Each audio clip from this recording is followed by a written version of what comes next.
In today's video, I'm going to teach you how to use Splitter in BandLab Studio. By the end, you'll know how to separate a mixed audio track into stems right in your browser for easier editing and mixing.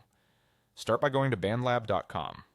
When the homepage loads, select Login at the top right.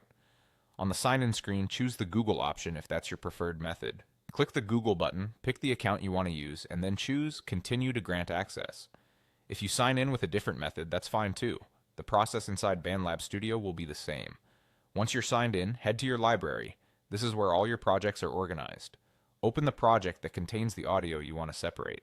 After the project page loads, click Studio to open the full editor. Inside Studio, locate the audio track you want to process. Splitter works best on a clear stereo mix or any audio file you want to deconstruct into parts. Click the track to make sure it's selected, then right-click to open the context menu. From there, choose Splitter. Splitter uses source separation to analyze the track and pull out distinct musical elements, commonly vocals, drums, bass, and other instruments, so you can treat each part independently. You'll be prompted to choose how many tracks to split into. Select the option that matches your needs. Fewer stems are quicker and often cleaner. More stems give you finer control over the mix. Note that Splitter is available for premium accounts. If you're not on a premium plan, you'll be prompted to upgrade before continuing. After you confirm, BandLab will process your audio. This can take a moment depending on the length of the file and the number of stems you selected. When the process completes, the separated stems will appear automatically as new tracks in your project.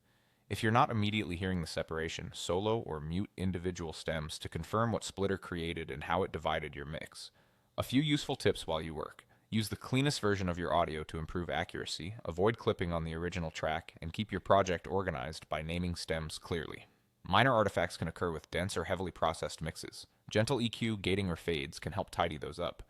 If the splitter option isn't visible, make sure you've selected an audio region and that Studio has fully loaded. That's it. You've used Splitter and BandLab Studio to transform one track into editable stems, ready for creative mixing and arrangement.